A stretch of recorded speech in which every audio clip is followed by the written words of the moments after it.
Olá, seja muito bem-vindo ao Café com Swift e vamos dar continuidade ao nosso vídeo anterior, falando hoje um pouquinho sobre como montar o nosso ambiente de desenvolvimento em termos de pré-requisitos.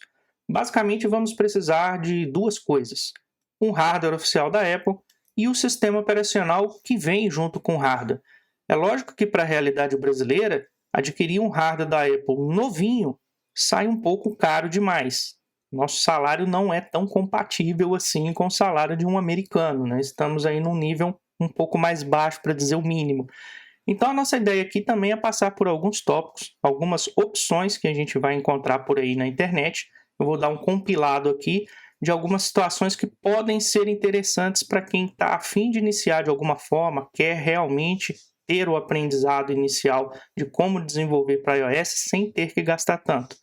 Não são muitas opções, mas às vezes algumas delas podem ser interessantes para uma pessoa ou para outra, dependendo da realidade de cada um. Então, bora lá!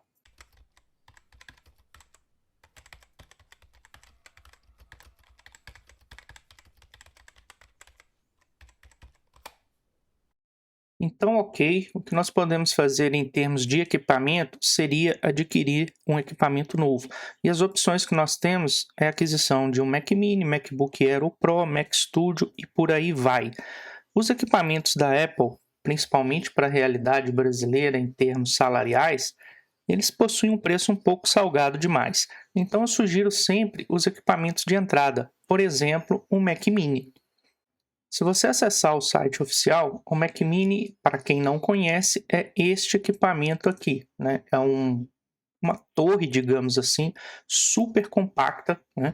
E o preço inicial que a gente parte aqui, já com o processador M2, é um investimento inicial de quase R$ 7.500. Se você adentrar aqui e nunca viu o equipamento, né, ele é basicamente uma caixinha bem compacta, tá? Mas esse investimento ainda vai requerer de você um investimento em um monitor, um teclado e um mouse. Apesar do equipamento ser pequeno, ser super portátil, né, você ainda precisa desses outros, digamos, periféricos para conseguir trabalhar. Uma outra opção também de entrada seria a aquisição de um MacBook Air. Ela é basicamente a mesma coisa que um MacBook Pro, ele só não tem, digamos assim, a refrigeração ativa das ventoinhas que vem no MacBook Pro, mas um equipamento como esse de entrada, 13 polegadas com chip M2, 8 núcleos de CPU, 8 de GPU, 8 GB de memória e 256 GB de armazenamento é o suficiente para começar. Já consegue baixar o Xcode, compilar todo o seu código, é bem tranquilo. É lógico que uma máquina com mais poder de processamento vai ser melhor, né? Mas para o investimento inicial, essa máquina de entrada aqui, para quem tem bala na agulha, né, seria o ideal para as pessoas que precisam realmente de mais mobilidade. Mas ainda assim, a gente está falando do investimento aí de quase R$ 11.000. Então, não está fácil para ninguém adquirir um equipamento novo da Apple, pelo menos não no Brasil. Em termos de equipamento novo, né, tirado da caixa na loja lacrado, né, eu sugiro essas opções, que tem um custo-benefício um pouco melhor, até porque o seu investimento inicial é um investimento para aprendizado. Mas quais as outras opções que nós temos? Podemos adquirir também equipamento usado. E nesse caso eu também sugiro o Mac Mini e o MacBook Air, porque eles são mais procurados. Então no futuro, quando você for fazer uma troca de equipamento, pegar um equipamento mais novo, por exemplo, é um pouco mais fácil você se desfazer deles, completar com uma grana e partir para um próximo hardware. Se você pesquisar na internet sobre equipamentos usados, principalmente em um dos sites mais famosos, né, que é o Mercado Livre, por exemplo, você vai conseguir acesso a uma gama de equipamentos que não são tão antigos assim. Por exemplo, um Mac Mini 2020 com chip M1 já está de bom tamanho. É um equipamento bem ok, né? A gente consegue ver que ele é realmente um processador M1. Não estou incentivando a comprar este equipamento, eu só estou dizendo que, para minha realidade, por exemplo, quando eu comecei com hardware usado e fui trocando ao longo do tempo. Não tive problema nenhum. Da mesma forma que você encontra um Mac Mini, você também vai encontrar um MacBook Air, por exemplo, mas o único cuidado que você precisa ter em relação ao MacBook Air é a quantidade de ciclos de carga de bateria que esse equipamento já teve. Então, procure sempre pegar um equipamento com o mínimo de ciclos possível. E o raciocínio é bem básico. Se eu tenho menos ciclos, é porque o equipamento foi carregado menos vezes, então ele foi utilizado pouco, né? A gente tem um equipamento aí que vai durar bem mais. Então, a ideia básica é essa. Mas o Mac Mini está de bom tamanho, você consegue preços mais baixos, é lógico. Você navegando mais para trás, né, 2019, 2018, 2017, quanto mais você regredir no tempo em busca do equipamento, mais barato vai ficar. Entretanto, eu não recomendo equipamentos anteriores a 2018, porque mais para frente, quando você for utilizar da revenda desse equipamento para adquirir um novo, você já não vai conseguir um preço tão relevante assim. Então, ok. Mas se ainda assim a gente estiver falando de um valor que para muitos ainda está caro demais, mesmo por equipamento usado, a gente pode partir para uma outra abordagem. Essa abordagem é montar um Hackintosh. O que seria então um Hackintosh? Se você pesquisar na internet por aí, você vai encontrar vários sites e principalmente canais de YouTube que vão te explicar exatamente do que se trata. Mas o básico é uma máquina convencional, uma máquina Windows, né? Você conseguiria instalar um Windows normalmente, só que ela possui algumas peças bem específicas que elas são reconhecidas pelo sistema operacional da Apple. Então você consegue fazer, por exemplo, uma máquina em dual boot. Se você procurar pelo termo Hackintosh no YouTube, por exemplo, eu já até deixei uma pesquisa salva aqui, tem 2 vídeos bem legais. Um do canal MW Informática, eles explicam aqui o processo, né, de montagem de um Hackintosh, é bem bacana, bem explicativo, mas eu sugiro fortemente dar uma olhadinha também no canal do Gabriel Luquina, porque é especializado nessa parte de Hackintosh. Ele possui vários vídeos explicando como que faz a configuração, montagem. Você pode se inscrever no canal e se inteirar mais do que se trata, mas basicamente ele te mostra ao longo do ano várias opções, né, de como montar um Hackintosh com hardwares diferentes. E ele até sugere alguns kits que você consegue adquirir em várias lojas, que já é um kit meio que básico para você poder montar e configurar esse tipo de hardware. É bem legal porque você consegue manter uma máquina Windows também. Às vezes você não pode simplesmente ter 2 máquinas, né? Fica muito caro manter 2 máquinas, mas você ainda assim precisa de um Windows ou precisa de um Linux, por exemplo. Então é interessante quando você, por exemplo, tem uma maquininha mais velhinha em casa e pretende fazer um upgrade de hardware nela, trocar esse equipamento para algo um pouco mais potente, às vezes é interessante você já trocar para esse tipo de equipamento que ele sugere, com essas determinadas peças que vai te proporcionar a possibilidade de ter o Windows e também ter o macOS X rodando nesse equipamento. Então é bem legal, eu sugiro fortemente, inclusive, que vocês assistam mais de um vídeo, para que vocês se interem realmente do que se trata e de repente isso pode ser uma solução viável. Ok, exposto a questão do Hackintosh, vamos supor que você não tenha como fazer um investimento financeiro numa máquina que tenha os componentes compatíveis com o macOS X. Que outro tipo de opção você teria então? Por exemplo, você poderia partir para a virtualização. Isso requer a utilização de alguns softwares bem específicos. A gente pode usar, por exemplo, Docker, VMware, temos outras opções como Parallels, VirtualBox, mas no geral, do que se trata isso?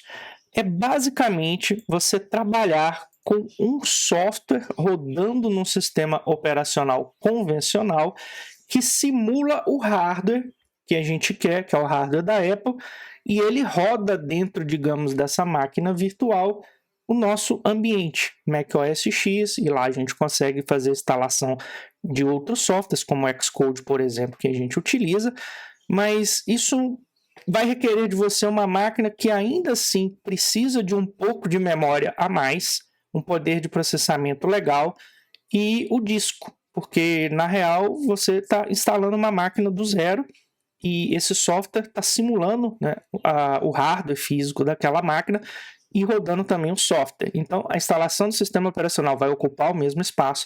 A instalação do software que a gente vai utilizar para codificar, que é o Xcode, vai ocupar o mesmo espaço em termos de megabyte em disco. Então, você tem um ecossistema virtualizado que, na real, é uma máquina que está sendo emulada, ok? Se você procurar aí pela internet afora, principalmente no YouTube, que eu acho o local mais fácil de você achar informações sobre isso, você vai achar uma gama enorme de canais que explicam, né, as opções que a gente tem. E algumas dessas opções, por exemplo, o UTM rodando dentro do macOS X, você simula, você consegue rodar dentro dele um Windows. O VMware rodando dentro do macOS X, você consegue rodar o Windows, né? Mas você também consegue instalar o VMware no Windows e rodar o macOS X, por exemplo, né? Dentre algumas opções que eu já deixei mais ou menos filtrada, você pode procurar, por exemplo, no canal Espaço Digital. O Cláudio Vaz tem algumas explicações bacanas sobre como é esse processo. E uma outra opção também é você acessar o DioLinux. Jonathan Simeone, eu até não sei se a pronúncia do nome dele correta é essa, mas se não for, me desculpe, mas está aqui a referência do canal dele. É bem voltado para Linux, tá? Ele fala um pouco sobre a virtualização também. Ele vai citar aqui o VMware, e o VMware foi um software que eu utilizei durante um tempo, funcionou muito bem. E ele ainda dá algumas pinceladas em alguns outros pontos. Por exemplo, dentro do ambiente Linux, você pode utilizar um Docker, e ele também explica isso em um dos seus vídeos, né? Um Docker com o macOS X. Então, é um processo legal de você se inteirar como que funciona, que de repente pode ser uma solução inicial válida, até que você tenha grana suficiente para fazer um investimento ou em um Hackintosh, ou em um hardware já usado, né? Ou, quem sabe, um hardware novo. Então, é sempre bom a gente conhecer essas opções para a gente conseguir direcionar para onde vai os nossos esforços. Ok, então como opção final, né, o que mais nós teríamos? E eu tenho as minhas críticas sobre essa opção. A gente poderia, por exemplo, contratar um serviço de Mac em Cloud. E o que é que se trata esse serviço de Mac em Cloud? É basicamente um data center que possui algumas máquinas, né, entre elas máquinas físicas mesmo, e você tem máquinas macOS lá dentro, né, rodando macOS X. Existem máquinas diferentes que você pode contratar. Então, você vai desde Mac Mini, passando ali por algumas estações, né, da Apple com um pouco mais de poder de processamento, e você consegue selecionar essa máquina, pagar por mês, pagar valores a cada 10 dias ou pagar por hora. Se você estiver fazendo, por exemplo, um trabalho que vai requerer pouco tempo, às vezes é viável você utilizar esse tipo de serviço.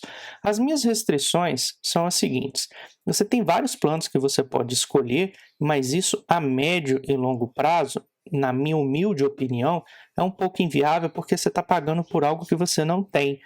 Então, se você ficar um ano alugando isso daqui mensal, você vai ter um investimento alto, você consegue resolver o seu problema, consegue codificar, vai conseguir distribuir a sua aplicação na loja, tudo normal, não tem problema nenhum. Mas no final desse período, você pagou por algo que não é seu, né? A minha única restrição é quanto a esse aspecto. Mas em linhas gerais, você pode selecionar um desses planos, é lógico, colocando seu cartãozinho de crédito aqui, você vai ter acesso a uma gama de máquinas. E você pode escolher, por exemplo, quais as regiões que você quer acessar essa máquina. Inclusive tem na América do Sul. Então a sua latência vai ser um pouco menor. E dentre as opções que a gente tem aqui, a gente pode partir desde o macOS Ventura 13.x, né, 13 em diante, que tem todos esses suportes: Xcode 15.2, Visual Studio 2022 para Mac, já com .NET MAUI instalado nele, para quem faz aplicações multiplataforma com o antigo Xamarin, né, que evoluiu para MAUI. A gente pode selecionar máquinas que tenham essas capacidades. E à medida que você vai reduzindo, né, a versão, você meio que está voltando no tempo, né, o ano que essa versão foi lançada, você reduz as opções de versão de Xcode que você tem.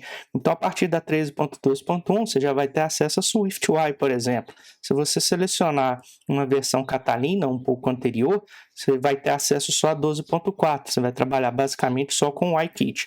Mas à medida que você vai regredindo no tempo, você pode, por exemplo, ter um desconto se você tirar aqui os 16 GB de RAM, trocando apenas para 8. Então, é uma opção que, de repente, pode salvar a vida de alguém, igual já salvou a vida de um conhecido meu, que ele estava prestes a lançar uma versão na loja e a máquina dele simplesmente pifou. Como ele tinha todo o projeto salvo no GitHub, que era o controle de versões dele, ele alugou o Mac in Cloud, terminou de fazer o que ele precisava fazer e fez a publicação na loja. Funcionou super bem, salvou a pele dele, digamos assim, e a aplicação foi para a loja no prazo correto, ele não teve problemas quanto à disponibilização da nova versão da aplicação. Funcionou tudo super bem. Como observação final, eu deixo o seguinte, dentre todas essas opções aqui, se você realmente quer gastar pouco dinheiro, né, ou não quer gastar dinheiro nenhum, o que é muito pouco provável de acontecer, o seu aprendizado vai fluir normal, tá? Mas dentre as opções, por exemplo, de um Hackintosh ou de uma virtualização, onde o seu custo vai baixar um pouquinho, caso você crie uma aplicação e tenha que distribuir essa aplicação na loja, utilizando um Hackintosh ou uma máquina virtualizada, você corre o risco de ter a sua conta de desenvolvedor banida da plataforma da Apple, tá? Então seria interessante, por exemplo, você distribuir aplicativos na loja apenas depois de compilar em um hardware e um software oficial da Apple, seja um Mac Mini, um MacBook Air ou Pro e por aí vai. Porque isso vai evitar esse risco de você ter a sua conta banida, né, os $99 que você paga de anuidade. Mas você pode fazer o seguinte, você pode utilizar um Hackintosh ou uma máquina virtualizada para você desenvolver a sua solução, o seu aplicativo. E no momento de você fazer a distribuição na loja, você pode contratar um Mac in Cloud, por exemplo, fazer a compilação final, os últimos testes, e depois publicar essa aplicação na loja. Aí o risco é zero, porque o Mac in Cloud você vai estar simplesmente utilizando o Mac que está na nuvem, beleza? Então é isso aí, pessoal. Espero ter passado por essas opções e deixado um pouco mais de clareza nas dúvidas que possam ter surgido desde o início do canal. E a partir dos nossos próximos vídeos, a gente já vai investir um pouco mais pesadamente no aprendizado da linguagem Swift. Então, vejo vocês. Até lá!